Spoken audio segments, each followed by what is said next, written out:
सभी को नमस्कार। नमस्कार सर। आज की कहानी की हेडलाइन है, एक आसमां कम पड़ता है और आसमां मंगा दो, बेसब्र मेरी उड़ाने मेरे नीले पंखों रंगवा दो।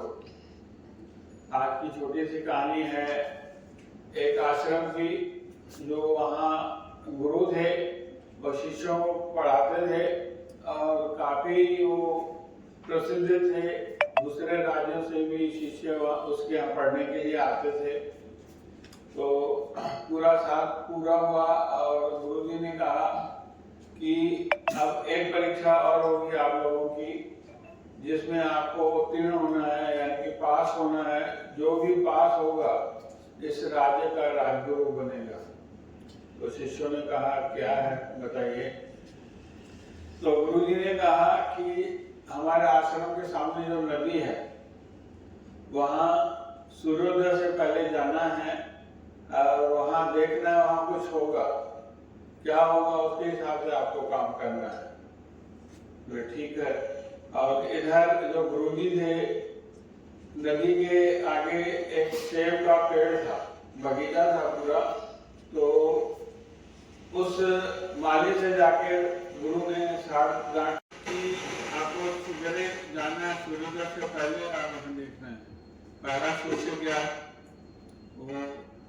सूर्योदय से पहले देखा कि एक सेब बैठा हुआ आ रहा है। उसने सोचा सेब बैठा हुआ आ रहा है, उससे क्या मतलब है, उसने जाने दिया। और दूसरे शिष्यों ने पूछा कि क्या हुआ। तो उन्होंने कहा कि ऐसा कुछ नहीं हुआ, एक सेब आया, नदी से बहता हुआ गया, मेरे को समझ में नहीं आया। और ऐसे ही फिर दूसरे दिन दूसरा शिष्य गया, उसने भी देखा कि सेब तैरता हुआ आ रहा है। उन्होंने सोचा हो सकता है गुरुजी ने इसे खाने के लिए कहा हो, उसने निकाला और खा लिया। ऐसी रूटीन चलती रही।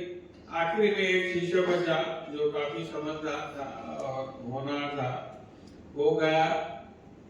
उन्होंने भी देखा कि सेब तैरता आ रहा है, उन्होंने निकाल दिया, खाया नहीं, बल्कि वो लेके आश्रम आया और गुरुजी से कहा, गुरुजी मुझे एक दिन की छुट्टी चाहिए। तो गुरुजी ने कहा क्यों?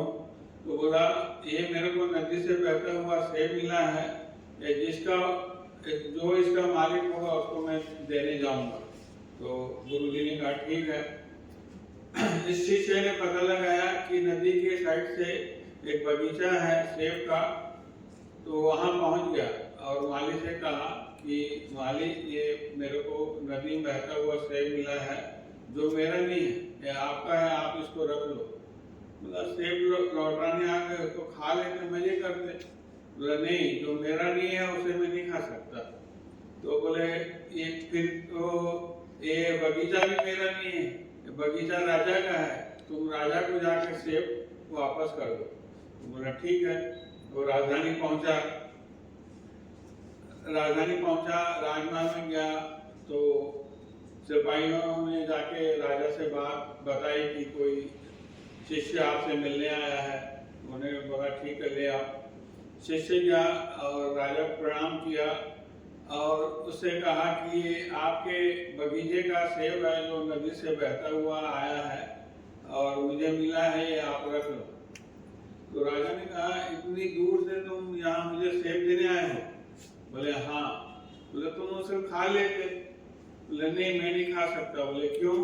क्योंकि मेरा जमीर न खत्म हो जाए, इसलिए मैं इसे खा नहीं सकता और इसे वापस देने आया हूँ। राजा उसकी ईमानदारी से खुश हुआ, उसकी बातों से खुश हुआ और उसे अगले राज्य का राजगुरु घोषित कर दिया। छोटी सी कहानी है, हमें सिखाती है कि आप ईमानदारी से काम करते रहेंगे ना, कभी नष्ट नहीं होगा, आपको सक्सेस मिलके रहेगी। ईमानदारी से काम करते रहिए और थोड़ा इंतजार कीजिए, वक्त आपका जरूर आएगा। धन्यवाद।